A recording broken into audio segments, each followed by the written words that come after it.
don't block the path of inquiry. Don't lay down rules that make it impossible for people to ask important questions. Welcome to the Thought Stretchers podcast, where we hope to stretch your thinking about important issues in education through rich inquiry. My name is Drew Perkins, and I'm your host for these conversations for complexity and nuance. Hello again, and thanks as always for tuning in. Just a few housekeeping notes here. In addition to the events that I mentioned and detailed in the last week's episode, we have added another event, and I'm really pleased to announce that on April 30th, we will host Mary Thomas Valens and Melanie Tracek King. Mary is with my favorite grassroots depolarization organization, Braver Angels, and if you are a longtime listener, you may have heard some advertisements and promotions for them in the intros. Mary's going to be joined by Melanie, who is the founder of Thinking is Power and does some really great work on critical thinking and epistemology. And so we're going to talk about breaking the polarizing fog of misinformation and tribalism with critical thinking. Again, that's April 30th, and you can find that and all of the other events, including ones on reading instruction and inquiry and some others. And as a reminder, we will have our Side Effects of School, does traditional schooling lead to poor mental health for students event on February 25th. So if you're listening to this in a timely manner, you can join us for that. We've got quite a few RSVP'd. And that should be a really interesting discussion. All of those things are available at thoughtstretchers.org, and as always, I'd like to invite you to join us there and join our community. All of our professional development, of course, can be found at wegrowteachers.com. Speaking of professional development, I also want to mention that our PBL Grow 24 is now open for early bird registration, so you've got some time to do that if you'd like to join us in Louisville in June for a project-based learning workshop where you can design a project for implementation with your students. That event is in person in Louisville, Kentucky, and is good for teachers and teacher leaders. And please remember to share our work, including the podcast and any other blog pieces that you think might be worth sharing.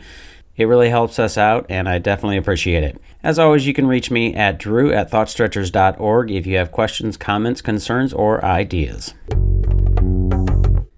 In this episode, I spoke with Tina Bojanowski, who is a special education teacher here in our home base of Louisville, Kentucky.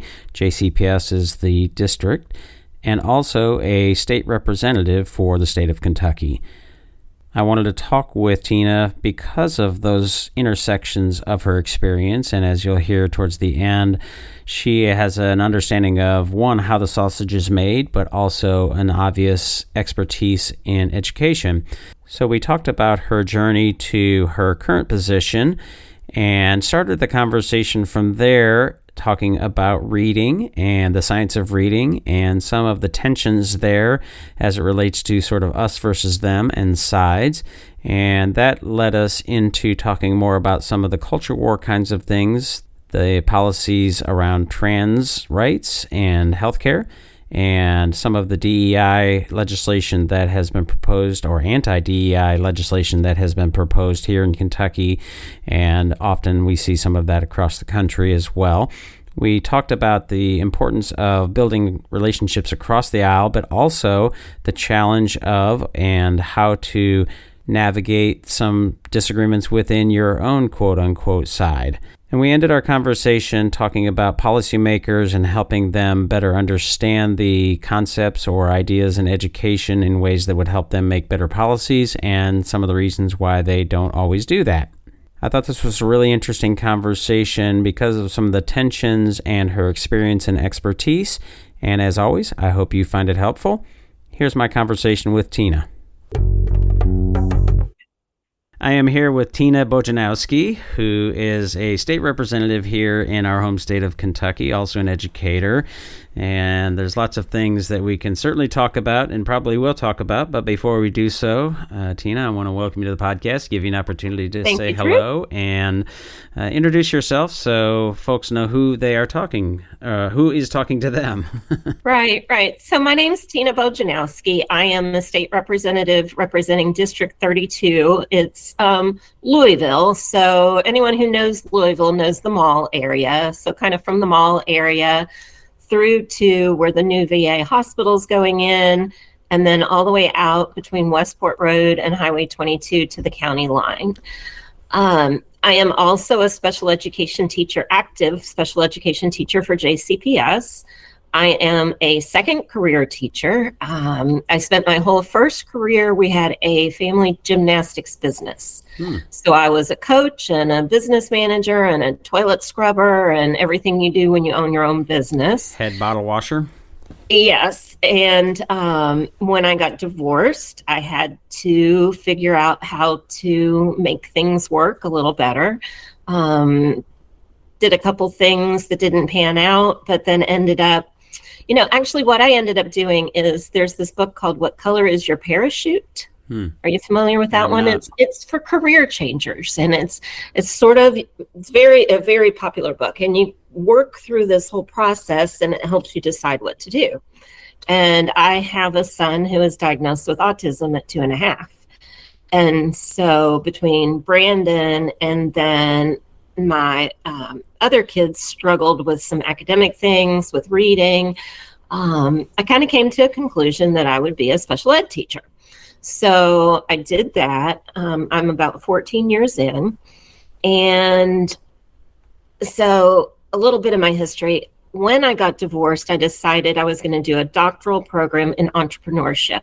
And I was in the first cohort at University of Louisville of the entrepreneurship program, did all 3 years of the coursework, and then didn't pass the comprehensive exams.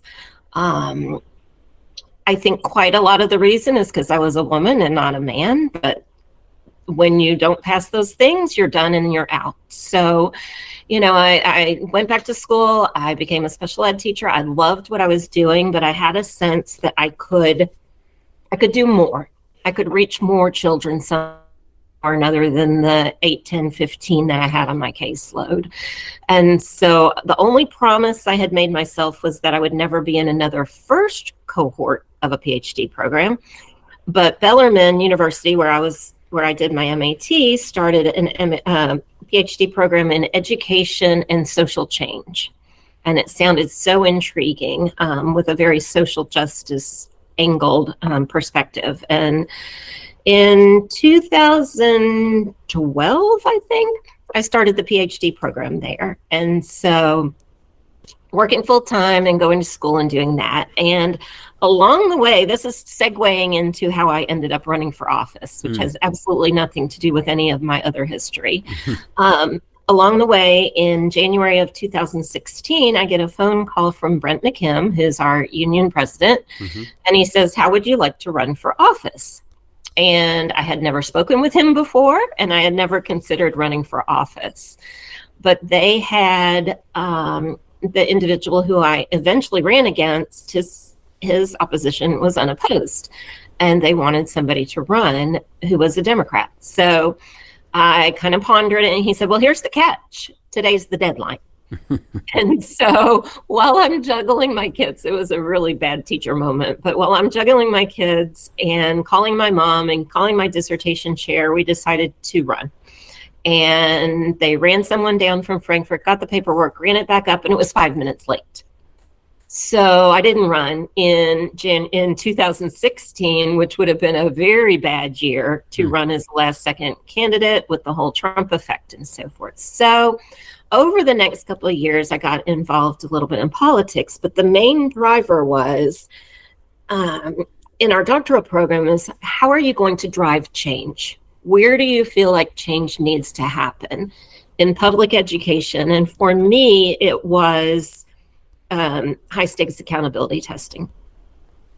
I really, even the number of years I'd been in, it's not good for us. It's not good for educators. It's not good for students, the high stakes nature. And so that was really, yes, I'd like to change that. And I can do that, or work on it at least, in state government.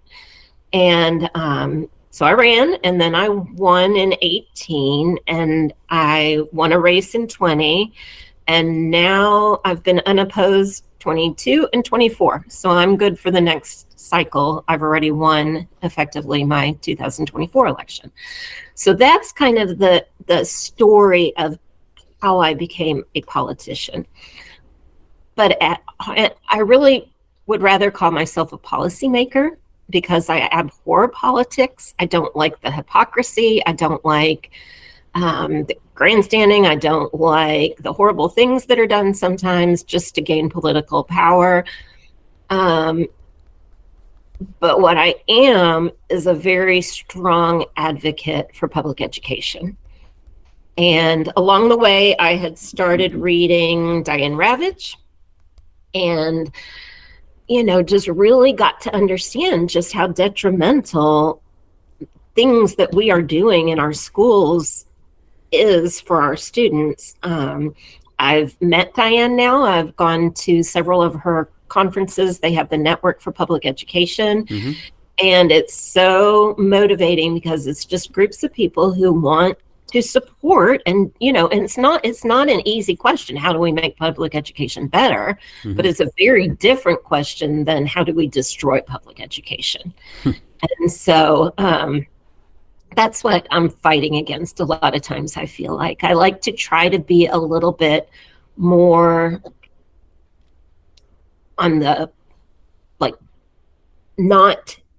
not fighting back all the time, but coming up with ideas and decisions or suggestions that I can share. There's no way to do this job right now as a politician in a super minority unless you build the relationships. And I feel like I have built a very strong relationship with several of my colleagues across the aisle. And I feel like unless it's one of those fringe culture war things, they really do listen to me. And so, in a position without any power, it's a very powerful thing. Interesting. So there's a couple things that, lots of things I want to pull on there. One, you mentioned the Network for Public Ed, and I'm just curious if you happen to know my friend Anthony Cody, who is... Yes, of course, yeah. I do. Yeah, so yeah. Anthony, I think he's retired from all of that now, but maybe not. I give him a hard time because call him a rabble-rouser, but he and I were colleagues way back when the PBL Works, it's now called PBL Works, used to be called Buck Institute, and we worked as colleagues there and would, occasionally work together with a school doing workshops and that kind of thing. So that's funny. He's now turning out really lovely wooden bowls out in Northern California. And what a relaxing thing to do. Yes, wooden bowls in Northern California. Yeah. So the other question I had, you mentioned the comprehensive exams and that you didn't pass, and at least the suspicion because you are a woman. And I'm curious, so tell me about the exams. I mean, are they like interviews or? Oh, no, they were written. So you sit in a little room. Now, this was 2000, whatever year, 7 or 8. We were in a room by ourselves with a computer that was disconnected from the internet, and you got 2 different questions, and I think you did a couple of parts, and each part you had like 3 hours to type your answer. So then they are scored by a committee, and then they decide if you pass or not. And so then, since we were the first cohort from my first exams, then you get another try, you get 2 tries, and then the ones that I didn't pass, they had me retest. Then those were scored by a completely different committee because they changed up the system and the way that they work. So I knew in my heart that the chair of the department or the chair of the entrepreneurship program did not want me. And I'll give you kind of an example. So he was growing disciples of entrepreneurship. And I was interested in studying small business, which is sort of a big problem when you're kind of in that path. Once I mentioned to someone that I'd love to get an academic position at a school like Bellarmine so my kids could go to school there, it'd be a great thing. And they said, don't say that. It's almost like blasphemy to say that. So there were a lot of things that he said that made me think I probably should not keep doing this. I'm not wanted here. But then I'm stubborn and I just stuck with it. And so it was a phenomenal program. I learned a lot. But as I went through another doctoral program where I wasn't considered, low hanging, or how would I explain myself? Someone who they didn't want there. I was very successful. So business schools can be like that. And I've had several people who are in and have gone through high-level positions in business in Louisville who can attest to exactly the same thing. So it's really frustrating because I would have been a good professor of entrepreneurship, and maybe I would have specialized in small business. There are a heck of a lot more small businesses than there are startups that are successful. But that wasn't what he wanted. So, gotcha. Well, so as an alternative, or I guess as a counterfactual, you became, among other things, a teacher. Yes. And so tell us a little bit more about what you're teaching now, what that kind of background. Right. So I'm an elementary special ed teacher. I'm a resource teacher. I did a short stint where we had in our building a self-contained class, but then the district is phasing out self-contained classes for students with learning and behavior disorders. So my students are primarily specific learning disorders, ADHD, MMD. I don't have the most severe students like you would find in what we call in Kentucky FMD or FMD rooms, basically. So I do on a daily basis get to teach basic reading. And, in the reading discussions, there's kind of a phrase that says, if we teach them the right way, like 95% of our kids will definitely learn how to read. And I think I've kind of decided that several of my kids who have had several years are kind of in that 5%. We're trudging along, we're doing the right thing, and they're making some progress. But these are the kids who have the hardest time learning to read. And when I have kids who can't read very well and they just pop through what we're doing, it's like, yes, these are exactly the kids who, if we teach them through the right structure and the right methodology, they just pick it up and they learn to read. They can be taught to read. Yeah. I was in school for 3 hours on Monday morning, getting my sub ready. I do all my lesson plans. I do my IEPs. I'll go in on Fridays when we gavel out early and do progress monitoring. So I have a little bit of a hard time letting go, but isn't that every teacher, right? Or the ones who aren't just fed up with it and say, no, I'm just going to do my work day, but that's just impossible. Yeah. Well, among other things that I think we may touch on and talk about here are the challenges of teaching in a district like JCPS. Full disclosure, I also taught in JCPS and also taught special education.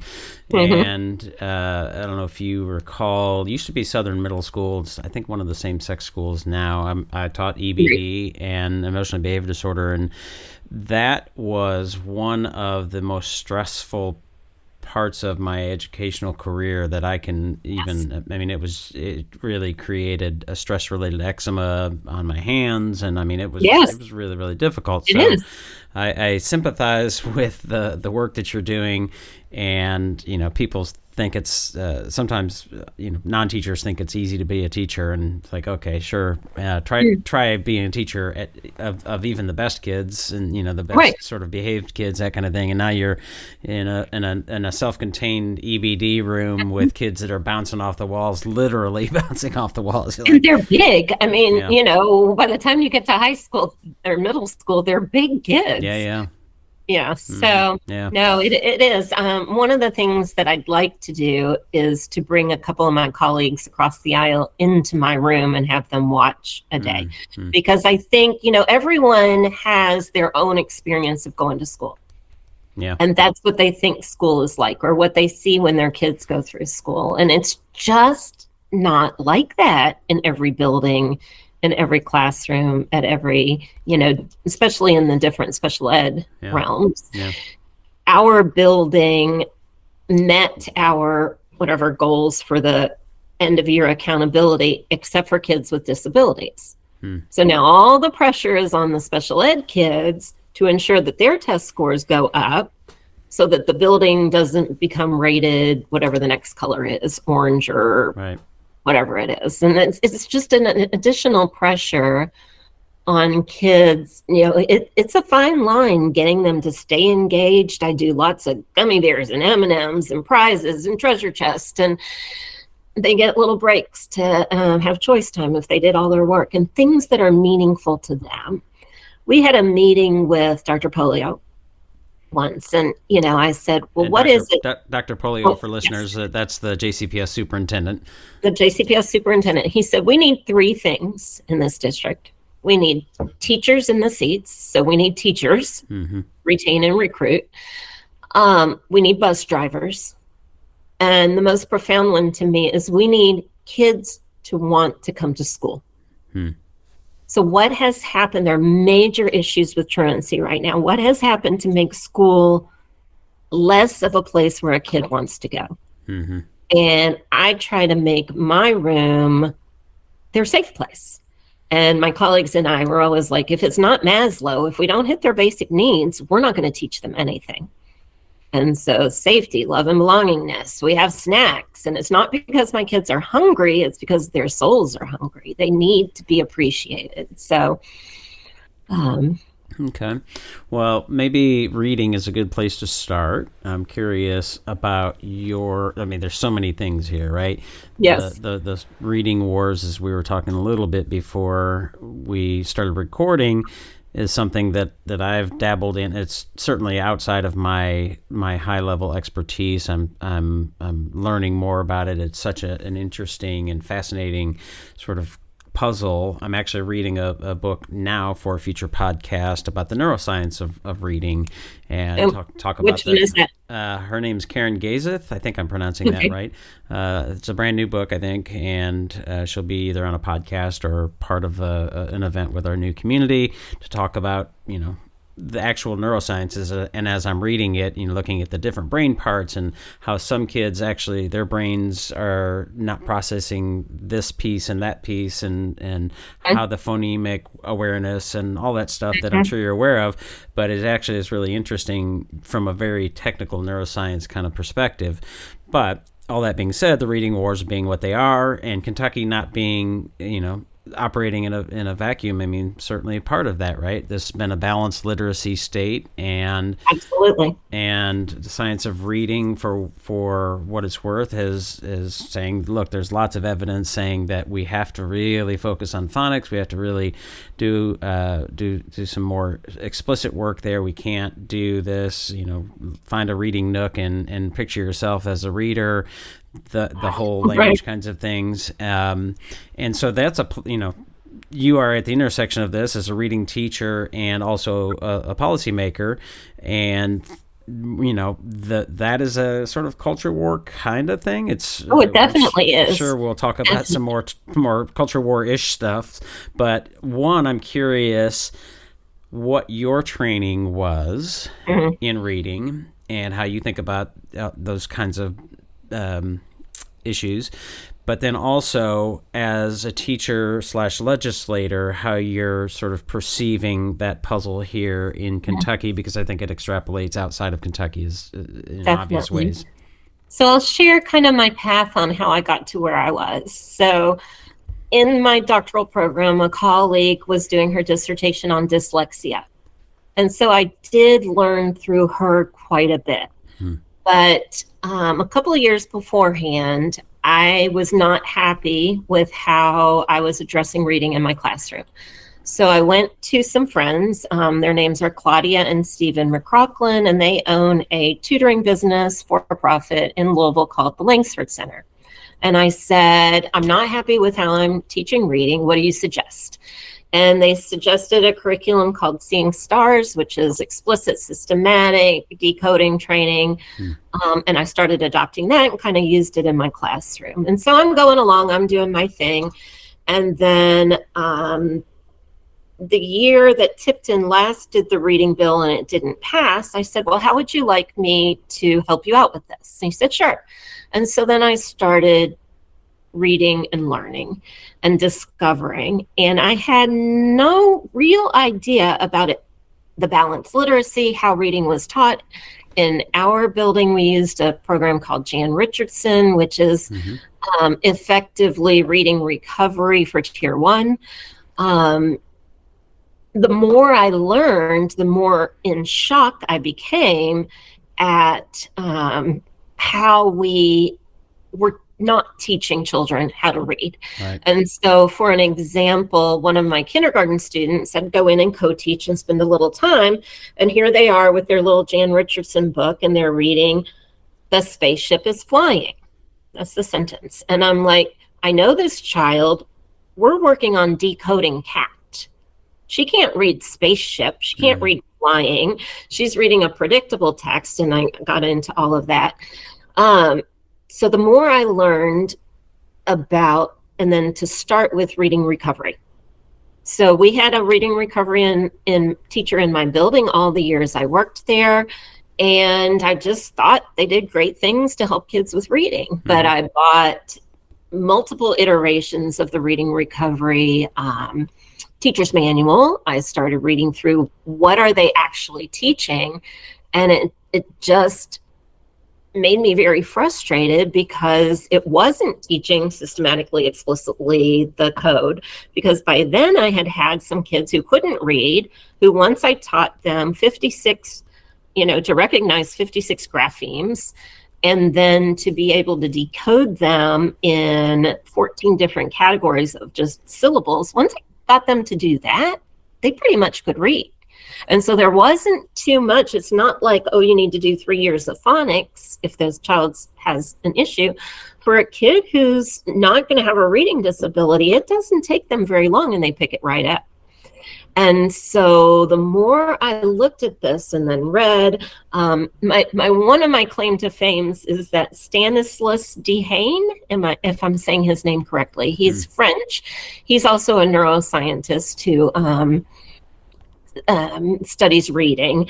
I tweeted and had his name tagged, and he responded to my tweet. And that was just like, teacher geek heaven, because what he was finding is that children don't learn by, the little kids, they have these things where it's like the shape of the words. Do they, do you draw, does then go in these boxes or does was go in these boxes?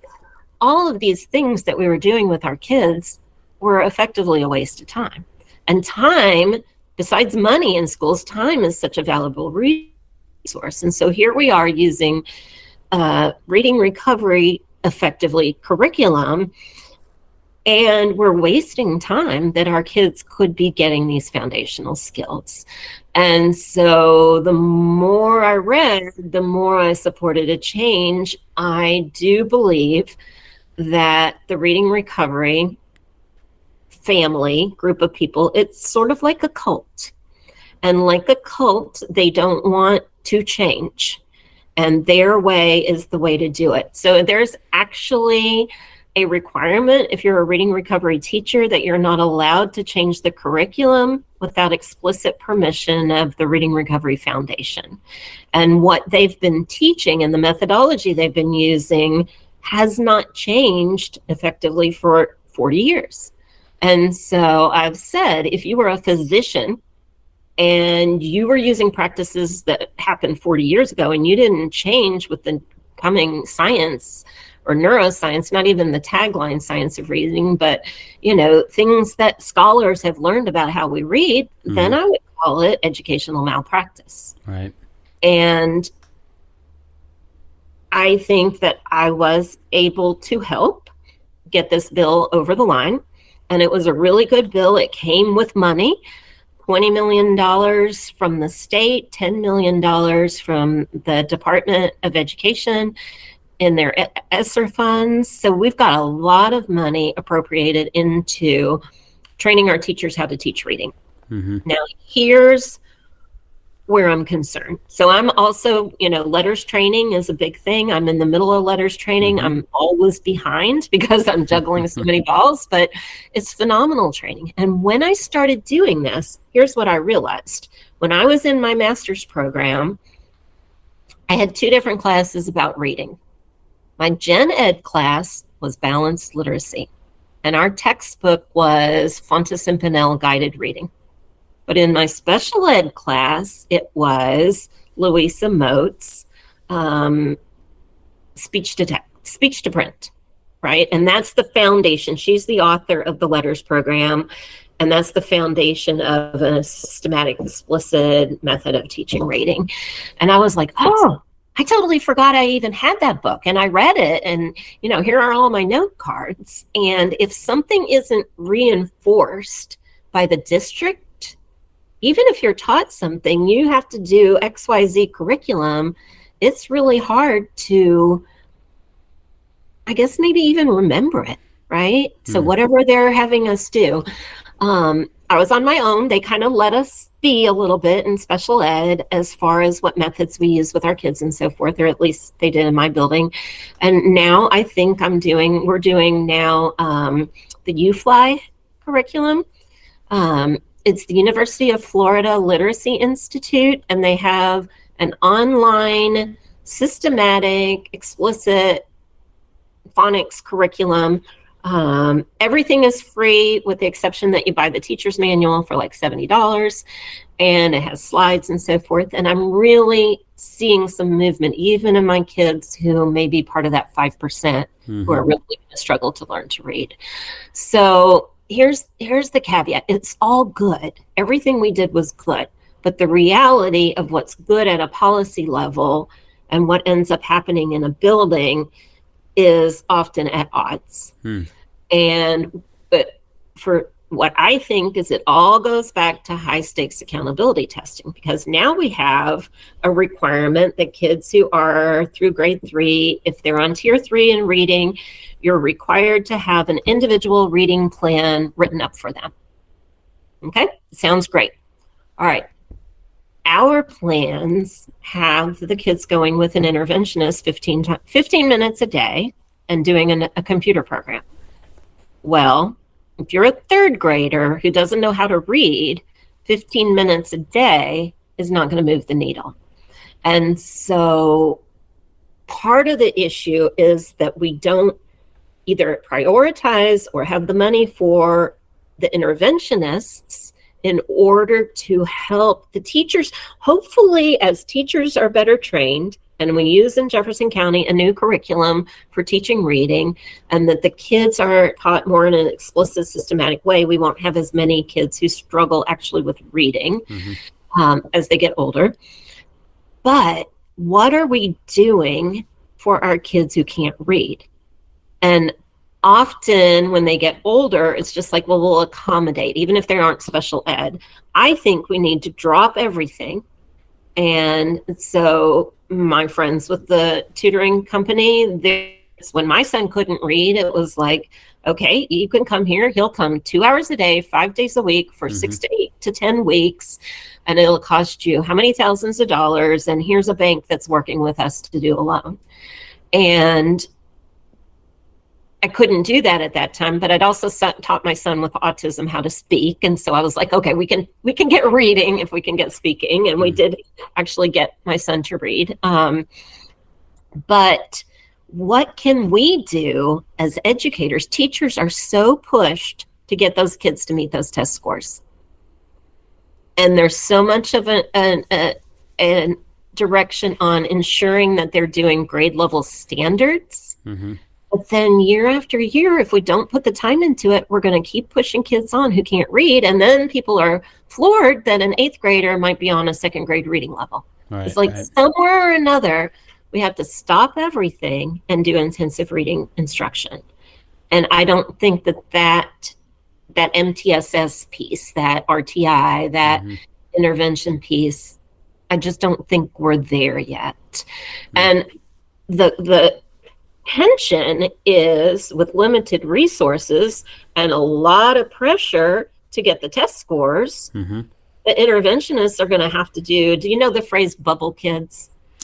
Probably not the way that you're going to use it. Yeah. So bubble kids are kids who are like, so you want everyone to be proficient, right? Proficient or distinguishable. If they're apprentice, but they're kind of close to becoming proficient, they might be a bubble kid. Gotcha. So how can we move that kid? So I'm thinking, I don't care about test scores. And I said that to my principal, and I was like, I know you care about test scores. You have to. It's your boss. It's how you're judged. I don't care about test scores. I want to know that every child knows how to read. And so I've had some conversations with my colleagues in the General Assembly about, we're measuring everything that schools think are important. If we don't measure the foundational skills, then will they ever be considered as important as they really are? Well, one of the things that you're talking about, and you mentioned sort of reading recovery and sort of the cult kind of feel, and I think we started talking about reading as like definitely a culture war kind of thing, although I don't think it's the same as the DEI stuff. There's some similarities there, and one of the things I think is a really interesting feature of this, and I talked about this in our reading panel with Emily Hanford and that group, is what strikes me as really odd, and I'm curious how you see this in your work in the legislature, because Kentucky is dominated by Republicans in the legislature by a long shot, and what I find to be an interesting, weird tension in here is that the science of reading, I would in many ways, often think that would be sort of coded right? Yes. That it's a traditional kind of teaching, direct and explicit instruction. And so Emily Hanford, I've talked with her. I can't imagine she's coded right. She works for American Public Media, right? And so there's a weird sort of crossover here that in many ways is lovely, because it's actually, we're making some progress, I think, in some ways that on these other things we don't. But as a side to that, there is a resistance, because there's an us versus them that's not political. It's sort of like we have our balanced literacy, reading recovery kind of folks, and then we have the science of reading folks, and never the twain shall meet, right? It's just right. Yeah. So I'm just curious how you are perceived in talking about reading and the science of reading by, I'm assuming, your progressive peers that, otherwise are on your quote unquote side in those sort of culture war kind of things. Well, I was primary co-sponsor for Tipton's matching bill that went through the House, but the Senate bill ended up winning. So Senate Bill 9, all of my colleagues didn't vote for it. And, that was kind of frustrating. Your Democratic group. Colleagues. Correct. Yeah. Right. And people who were their supporters, who were reading recovery teachers or so forth, influenced them to not. It doesn't mean they didn't listen to me. They just didn't vote for it, and they're just not sure. And honestly, I had a PhD in education, and I was in a special ed classroom in an elementary building, and I didn't even really know what was going on. Yeah. So it's very interesting. Emily Hanford had an earlier podcast before Sold a Story, and she kind of told that story that segued into the right wants direct explicit instruction in reading, and the left want more progressive willy-nilly. That's my words. That's not the official words. But and I shared this with a colleague who isn't in an elected position, and he'd been around a long time, and he's like, oh my gosh, the Republicans were right and we were wrong, and Tina's going to change it. And I don't know that I actually did, but I think that having someone from the left so fully support the bill definitely helped it go through, and most definitely helped it get the funding.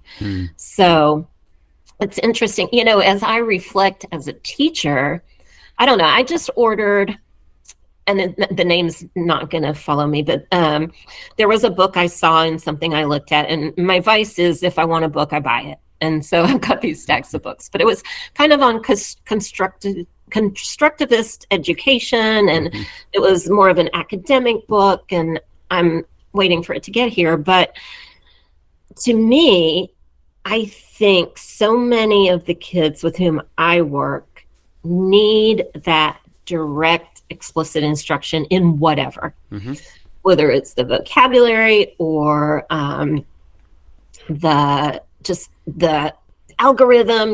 We could discover how math works all day long, but my kids need to explicitly and systematically learn how to do addition with regrouping. And we'll have lessons about place value, and we'll hypothesize about context and all of that, but they're not going to discover that on their own ever. Right. My ex-husband actually is an educator in JCPS, and he did a lot of work with the math department. He talks a lot about productive struggle. Well, for me, it goes to the theorist Vygotsky. And if we don't have kids within this zone of proximal development, productive struggle is going to be a waste of our time, and they're going to get frustrated. So my kids' zone of proximal development is often very narrow, and I just think that there's a very strong place for direct instruction. I don't think we need to be sit and spit in the least bit. But and that's probably biased by my experience just as a special ed teacher. And so it was kind of interesting going back to the reading with the right and the left. And I do have a couple neighbors who are very far right, and they love chatting with me about my stances on reading because they really align. So it gives us something to talk about. But to me, it doesn't seem right or left. I think it's right now just where the research is. Yeah. And as a scholar, I always want to know where the research is, and I want to adopt that learning and thinking and research in order to better serve my kids. Yeah. Well, what you're identifying there is, again, what I would say is us versus them. It's this binary kind of thing. Right. And I've done multiple podcasts, and we do lots of project-based learning work. We do lots of inquiry work. I'm a very staunch advocate of inquiry, and some people would say progressive kind of education. What I often say, and people who listen to the podcast frequently are like, oh, here he goes again, but like it's not either or. And one of the things that I find really frustrating, and have talked with researchers, Paul Kirshner is a researcher who says direct and explicit instruction, he would say explicit instruction is the best, and inquiry is for the birds, blah, blah, blah. And that what they do, and they wrote a paper, he and, Kirshner, Sweller, and I don't know if it was somebody else, but, there's a conflation of this idea that all inquiry is discovery learning and productive struggle. And that and on the other side, you say, well, direct instruction is I've not heard sit and spit. That's a good one. Oh, no, you've not heard that? No, I've heard lots of things, but sit and spit is not one of them. No, that's how I went through school. Yeah. It was. Right. Yeah. So when, I've had the opportunity to talk with John Hattie and his latest book. I've got it sitting here because this nice, easy 2,100 meta-analyses, blah, blah, blah. And so I have my copy right here. Yeah. We were on talking, and I love the idea of surface deep and transfer learning. And what he really says is, I think, resonant is, we want to identify the cognitive complexity of the work, which is getting to the zone of proximal development, the prior academic achievement, and then think about what is it that we want as intended outcomes. If it's surface knowledge, if it's those things that you're talking about of the math facts, those kind of things, direct and explicit instruction are clearly most effective to do that. If you want to get to larger, deeper, and transfer learning kind of concepts, and inquiry and collaborative exercises and activities are really important. And I say to people who are wanting to do inquiry in our inquiry workshops, it's like, if you're not doing any direct instruction, then you're not doing good inquiry teaching, because what that should include is appropriate levels of scaffolding and assessment and all those kinds of things, right? And honestly, if you look at the principles of direct instruction, like Rosenshine's 10 principles of instruction, there's questioning, there's assessment. I mean, it's not just lecture, right? So people do this thing of like simplifying everything and making it a binary. Right. And that's what they do all the time. That's what we're doing with the reading wars. It's like it's either or, inquiry and direct instruction.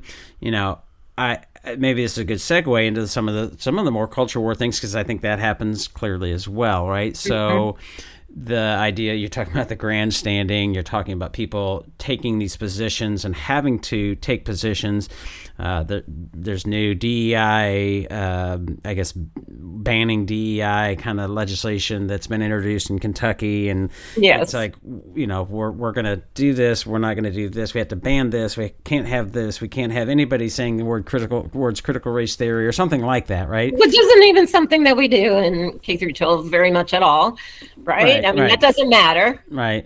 Yeah. So one thing that I'm wondering is, to the extent that you can speak to this, it really strikes me as it's become such a team sport that, if you're a Democrat or if you're a Republican, that there is a set of things that is your team is advocating for, and because that's your team, it's nearly impossible to break ranks and say, well, I disagree with that, or I disagree with that. And that's just seems to me to be a dangerous game of downward spiral. So I'm wondering how much you can speak to that and kind of how you think through that kind of thing as you're working in the legislature. Right. So I think the first thing is that as a special ed teacher, I'm very well trained to be a politician, because the first thing you have to do to be a good special ed teacher is to build relationships. And it's sort of cliche, but if you build a relationship with these, others, those on the other side, they're not others anymore. Right, you humanize them. They're people who you went to a conference with and you did karaoke, and so that builds the place where you can have some conversations. Now, from a more, from a higher level, I read a lot to try to figure out how to handle things. And I just finished a book. It's called How Minds Change. And I believe the author is David McCreary. I believe that's his name. And in this book, he talks about all kinds of different ways how very much that your sense of self-worth is tied to your group. And all kinds of strategies. There's this process of deep canvassing he talks about, where you can actually talk to people, mostly listen to them, reiterate things that they're saying, and through these different processes that aren't magical or anything, you can help them change their mindset on things. And so, I've got to go back through. I tend to buy books and let them stack by my bed, and I read a little bit. And so my new quest is to read them on audiobook. As I drive back and forth to Frankfurt. I've got about a 45-minute commute each day. But, thinking that minds can change. And I think very hard about how can I find something with this individual person. There's a senator who I spent some time with at a conference, and I learned he has dyslexia. Well, that's a really interesting thing to know that he shared with me. And that can be something, as I work through things, and he might have some other radical things, we can build a place where we have conversations about different perspectives. And I don't anticipate that I'll ever get to a point where I stop a culture war bill like our anti-trans bill. That was a political bill done for political reasons that maybe some people really thought that they were protecting children, but those kind of things I can't stop. Things about non-controversial or moderately controversial things in education, I think I can have some influence through that process. So the book I'm reading right now is called Dying of Whiteness. And it has a very interesting education section that I'm just finishing up about what happened in Kansas schools after the Brown tax cuts. And those are the kind of things that as you listen to them and you think about it, and we're trying to cut taxes in Kentucky, number one, what do I watch for and have conversations with my colleagues along the way? And number two, I've shared with a couple of friends who are now listening to the same book.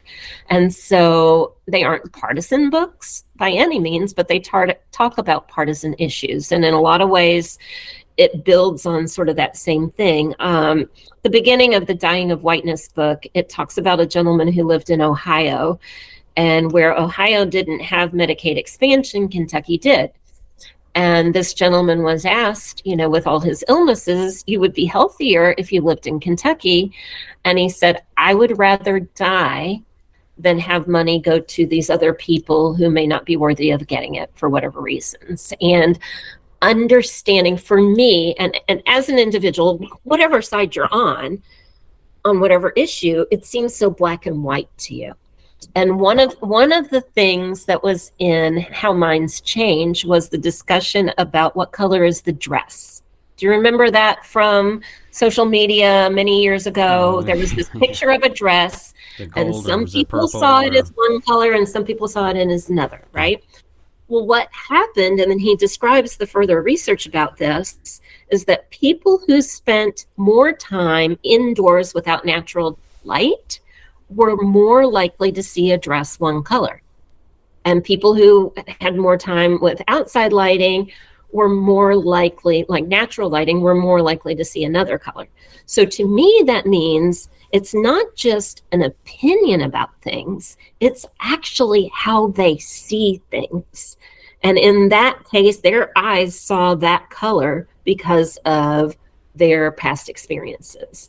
And so I do like to kind of get into conversations with people about their experiences. I found out one person who was really frustrated with public schooling had a really bad experience with his son regarding speech therapy. And, his son was not treated well. And you learn those kind of things and you maybe understand a little better why they have certain positions. And it just humanizes the whole process. Yeah. Well, that's one of the projects of our work with the community. Like, how do we shift our mindset to one that is much more curious? And, what makes you say that kind of responses? And, you've mentioned high stakes testing, accountability. I've theorized that A Nation at Risk sort of put us on this path where completely it disincentivized the kind of teaching where one might play with ideas, one might hear something that actually is going against some of their parental values or something like that, and that we have disincentivized that. And this is only a small part of where we are now, but that we have decades of now adults who have not learned and not practiced how to do that. And there's sort of a mindset now, and it's enhanced and sort of amplified by social media and news and some other factors. But the idea, like, what we really want in many cases, in more cases, I guess maybe is a better way to say it, is a mindset of, I want to understand and I want to be understood. And we can disagree about things. Obviously, at some point, somebody's going to have to make a decision, and I might lose or I might win that sort of battle.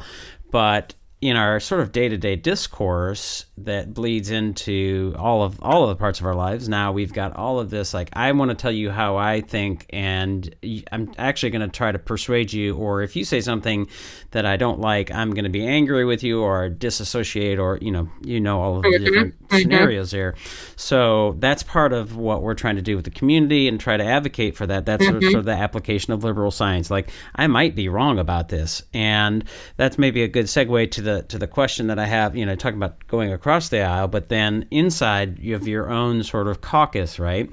Now, the you mentioned like the DEI stuff that's coming down the pike here in Kentucky, or the trans bill. I would imagine that there's some pieces of that maybe even are resonant with you. I don't know. I don't know what your positions are on that. But one thing that strikes me is really hard to do when you're in this sort of tribalistic situation is to be able to sort of exercise almost a line item veto, right? Like, so I think from what I understand of the Kentucky Republican anti-trans bill, that one of my big problems was that it's limiting parents' rights, and to me, Exactly. that seems like to be a really odd kind of thing for Republicans to be Right. Supporting. I also think that there are some situations that we should be aware of or wary of where various parties might be encouraging young kids to transition and go under medical transition. And, we can argue whether that's happened, how much has happened, all those kinds of things. But I can tell you as a parent of two daughters of 14 and 15 now and 16, just had a birthday, that if they would come to me and say, I want to medically transition, I'd say no. I'd say, that's not appropriate. But that in some of those progressive camps is heresy, right? But let me come back with, none of us who advocated against that bill wanted open-ended under 18s to have surgery. And so where I had one colleague who was doing dyslexia for her dissertation, my very dear friend, he was doing his dissertation, and we sat side by side for years, and his was on how school counselors can support students who identify as trans. And along the way, I learned a lot about puberty blockers and what the purpose of that is, in order to allow a child to mature to an age where they could make a more informed decision about growth hormone or hormones or testosterone or whatever. So the press and the talking heads on Twitter and whatever, they spin it into like, oh, we want like all these surgeries or medical transitions and all that. That's absolutely not what we were advocating for. Right. And that part of the bill, no one I know of would have had a problem with that. But the parental authority to make a decision based upon, there's now more than 20 years of research from the medical community in the safety of doing these things, to be taken away from them was more of the concern, and the mental health issues and a parent's right. I mean, a lot of the decisions on these sort of things seem to be driven from an individual's interpretation of their Bible and their religious faith. And that can, and very much can be, their position in religious faith, but is it the right thing to subject that onto someone else's child? Right. Well, so you mentioned the puberty blockers and the research and that kind of thing, and it actually brings up one of the sort of pieces of liberal science, that sort of idea of disconfirmation, right? Trying to disconfirm what you believe. And what I see with lots of people who are, in this sort of more us versus them kind of mindset is they are often looking for evidence, research, voices, whatever, that might support what they believe and their sort of their side, right? Right. And what they're not doing is seeking out disconfirming evidence, right? Looking for disconfirming evidence. Now, I am no expert in trans kinds of issues by any stretch. I know just enough to talk about it and get myself in trouble probably. But, I think one of the things that's got to be hard, and especially as a policymaker trying to navigate, whether it's trans, whether it's DEI, whether it's reading, whether it's whatever it is, right? Finding information that is credible and sourced and up to date and in some ways even trying to find that kind of information that disconfirms, right? Because I hear people talk about some of the trans stuff and they say, so that puberty blockers evidence is not really supporting that effort in the way that it is used, and I don't know, and so how do you find that, again, whether it's trans or DEI stuff? I mean, I have some real concerns about leaning too heavily into identitarianism, and I think that often that those DEI spaces are guilty of that, and so trying to find your way through that in a way, whether it's trans or DEI or whatever it is, that the evidence and the sources and the thinking and the thinkers that you're leaning into are actually, I don't know, credible is not the right word, but I think balanced might be a word. Yeah. Maybe, it's like when you go into any sort of academic research, you're going to pull all the research that has come up. You're not going to go to the research world of Facebook or Twitter because the algorithms are going to tie you into one area. So I do like to, I spent an hour last night with a gentleman who's very far right on a lot of his beliefs, and we had a long conversation. So, like a constituent, kind of, not a policymaker. He wasn't a constituent, but he was definitely. It was in my Frankfurt office, and he aligns very closely with people who I'm very opposite of in a lot of my beliefs regarding school choice, regarding all kinds of things that are more of kind of a right angle. But we had a long conversation. I think the physicians and for disconfirming evidence, for some of it, just specifically to the trans, you kind of look at who were the people they brought in to provide committee testimony about disconfirming evidence. And then I had the very real experience of my good friend, Senator Karen Berg, whose trans son, Henry Berg Brousseau, died from suicide just weeks before we started the session where this bill passed. So she's a physician. She knows the research. I don't even believe he did puberty blockers, but just, that was a big strength for me to learn from her. But then when you look up the background of some of the people they did pull in to presumably provide disconfirming evidence, they were people going around the country saying about how they detransitioned and the thing to them. So then look at how many people detransitioned, what percent of people did, what concern is there. And that still wasn't relevant because we weren't advocating for physical surgery for children under 18. So, and then the physician that they had speak was from California, and also is from a very kind of what I found to be a biased organization. So, but I looked up, I would have been just fine if when I pulled up all the reading recovery books and what they did seemed to align with the other research I was finding, I wouldn't have had a beef with it. But I read the books. And I think from that I came to, and then, between reading the research and actually teaching children how to read myself, it just, it makes sense. Now, all the way back to reading, away from culture war, I can't stop without talking about the knowledge gap and the importance of not just the foundational skills, but building background knowledge for our students. You're referring to Natalie Wexler's book, The Knowledge Absolutely. Gap. Yeah. And I'll share a little story if we've got the time. Yeah.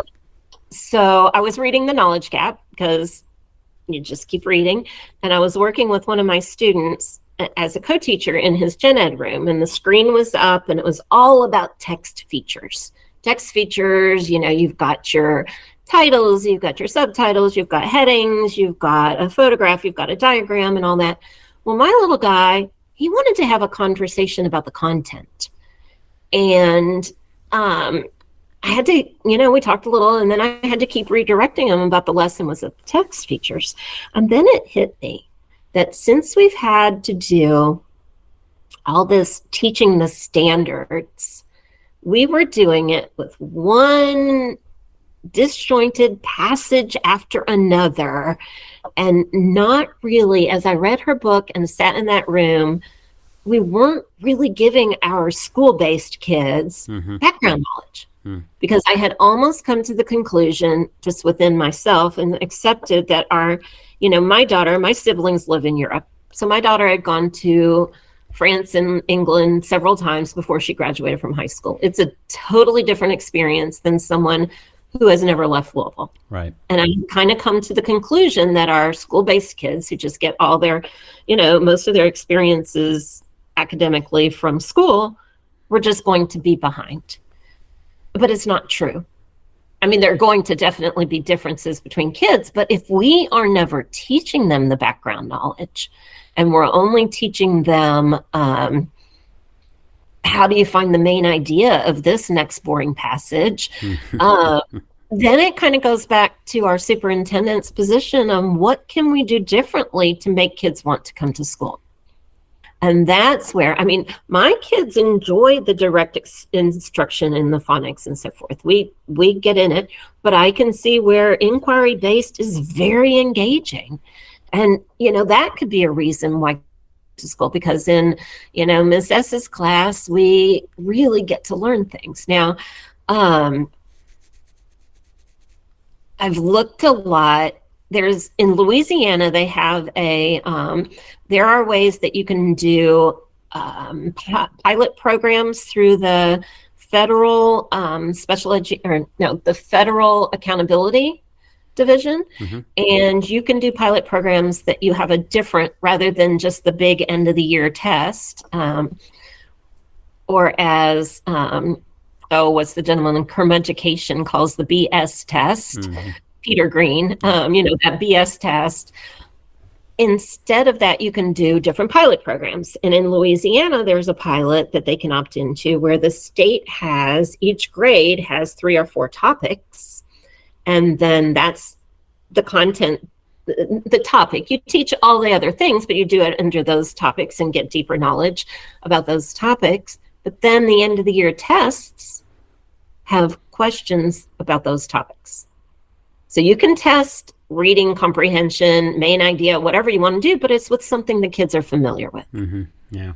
And so I thought that was intriguing and shared that with some of my colleagues. It hasn't moved anywhere, but that's something I like to do, is really dig in and understand, there are flexibilities in the federal accountability process. Let's think about that. How could we do it? A lot of people dislike map testing altogether. But I would rather do our 3 times the map testing that we do to figure out how they're going to do on the test, and then not do the end of the year test and allow those 3 map testing scores to be their summative score. They're completely linked. Statistically, you can know what their map scores are, and you can predict what they're going to be with a very high odds on the end of your test. What information do we get out of the high stakes testing? And how does it does not in the least bit help me as a teacher in the classroom. Yeah, well, preaching to the choir, at least in some ways. Right. And I certainly see a role for that, for those tests. They do give us some information just institutionally and all those kinds of things. And if we had more time, we could dive into all of the challenges of a school like JCPS, Sure. A district like JCPS, and the funding and all those kinds of things. One thing that there's a couple things maybe if we can squeeze them in here. One is there are so many times I think, and pardon me if I say this because you're one of them, I think our policymakers are clueless about education, right? You just right. feel this way, right? And I think, boy, if they only knew what school could and should be, they would do things differently. And I always say parents are would be the biggest drivers because they're the voters, and they would change their votes and policies based on what the parents, and in some ways they are, but not around sort of education and clarity on approaches and things like that. And I always wonder, maybe I should start a lobbying group. Maybe this is the way to do it. But it's like, why are they, or how do we help them understand? Because legislators are thinking about a ton of things. They have to be have expertise in lots of things. You happen to be an educator, so you have an expertise there, and I'm sure there are, expertise that you don't have.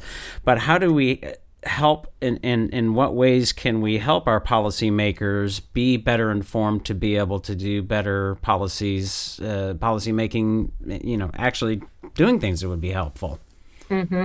Well, I'll start with, I'm the only active K through 12 teacher, but we do have, there's several legislators, Republican and Democrat.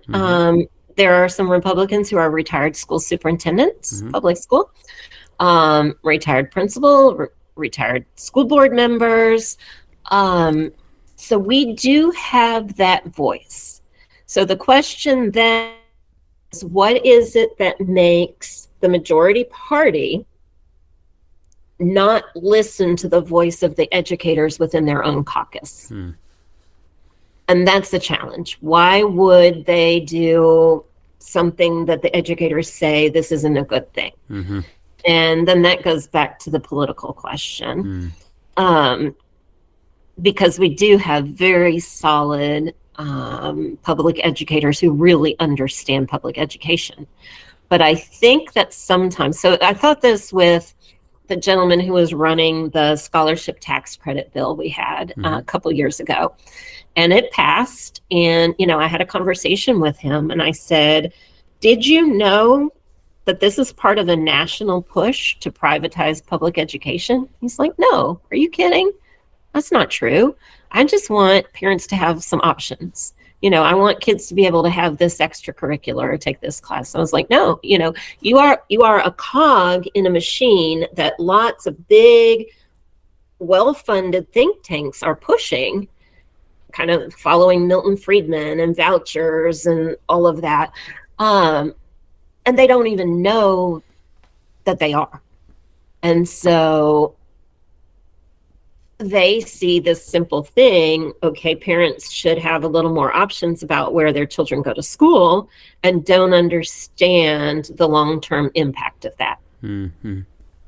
Well, it gets to the sort of, we're called thought stretchers education because we're trying to stretch the thinking of people, right? So putting questions and giving opportunities for whether they're policymakers or whoever it might be to really think about that. Like, we often say, what are the important questions? And that's why we think project-based learning is so powerful, because it helps students who then become adults be better at identifying what questions are important in being able to do something. And otherwise, you're just oftentimes sort of, subject to the prevailing winds, and you may not even know why that wind came this way. And it certainly doesn't inoculate you from that completely, but it helps with that process, right? To start to take a look back and go, I wonder why this is, or how will this affect these people? What are the questions? And that's part of why diversity, while I think identitarianism is a real concern of mine, diversity of thought and opinion does give that opportunity to hear those questions and hear those perspectives from a variety of different places. Oh, I hadn't thought of it that way. That's really interesting. I hadn't thought that it would have this effect. Maybe, so those kinds of things.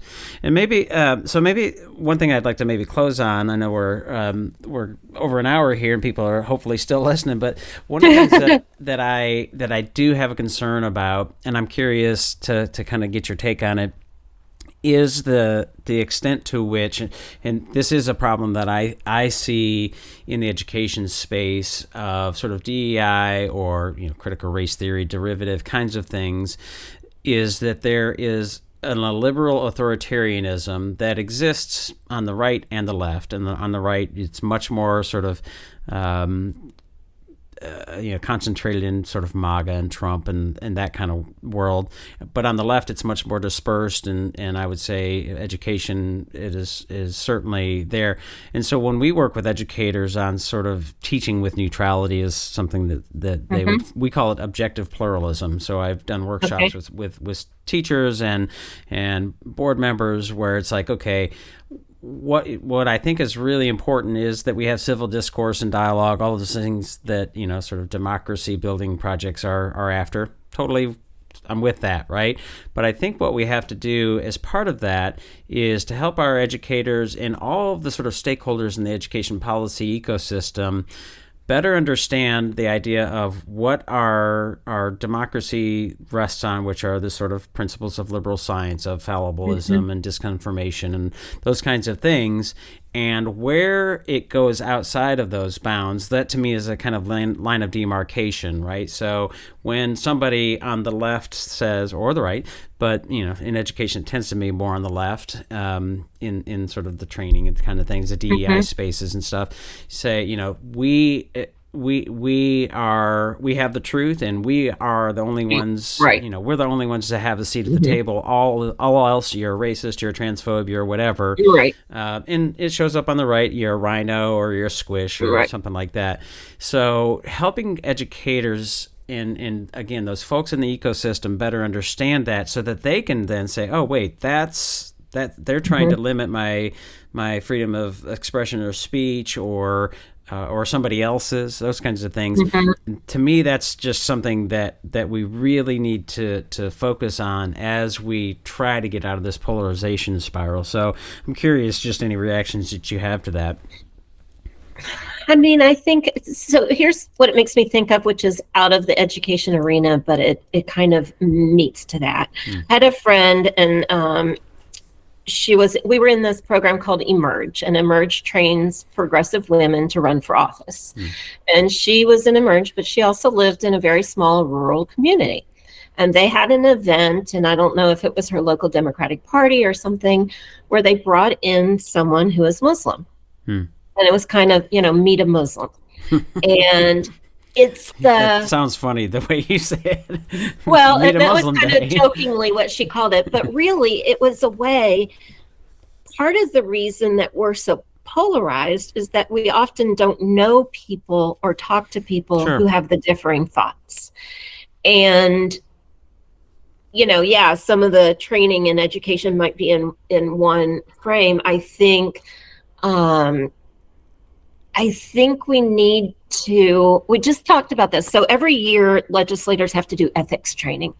And it all goes back to this thing called Bop Trot, where people were buying votes and it became a big thing. And in our ethics training, there was someone who talked to us about, people talking with people who are of differing positions. And when do we do that? When do we actually get exposed to that? A lot of people, they go to their church, or they have their, certainly not on social media are we going into areas where we have sort of people of differing opinions to just have conversations. So unless they come to Thought Stretchers education community, hint, hint. No.